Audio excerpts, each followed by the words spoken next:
श्राद्ध पक्ष की शुरुआत हो चुकी है। इन दिनों पितृ कई रूपों में अपने सामने आते हैं जिनका भूल से भी अनादर नहीं करना चाहिए। आइए पंडित जी से जानते हैं किन रूपों में पितृ दर्शन देते हैं। श्राद्ध पक्ष का समय प्रारंभ हो गया है, जिसे पितृपक्ष के नाम से पूरे भारत में माना जाता है। व्यक्ति अपने पितरों को प्रसन्न करने के लिए अनेक तरह का उपाय करता है।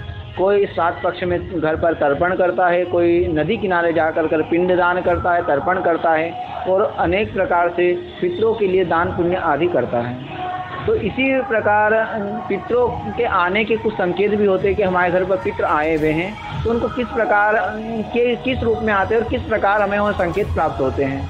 तो यहाँ पर कहा गया है कि अगर हमारे घर पर पितृ पक्ष में यदि कोई व्यक्ति आवे तो अनजाने में आ जावे और बिन बुलावे अगर कोई आता है तो ये जानना चाहिए कि वो हमारे पितृ के स्वरूप आया है।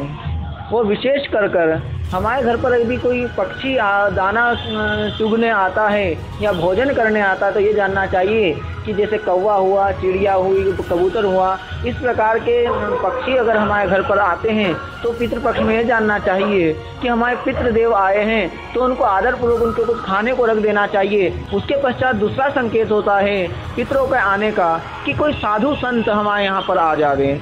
अगर साधु संत भिक्षुक हमारे यहाँ पर कुछ भिक्षा मांगने को आए हैं तो बहुत सारे ये होते हैं कि कोई व्यक्ति आता है कि अभी तो एक संत गया, एक तो साधु गया, एक मांगने वाला गया, उसको दे दिया, अब ये दोबारा आ गए। इस प्रकार उनको देख करके चिढ़ जाते हैं। तो यह जानना चाहिए कि हमारे पितरों के रूप में वो आए हैं तो उनको आदर पूर्वक जो यथाशक्ति अपने से हो सके, जो हमसे बन पने पड़े वो देना चाहिए। धन दे दिया जाए, अन्न दे दिया जाए। अगर सामर्थ्य नहीं है, यदि देने लायक नहीं है तो उन्हें हाथ जोड़ करके प्रणाम कर देना चाहिए कि महाराज हम आपकी सेवा नहीं कर सकते, उन्हें समावेश न कर देना चाहिए।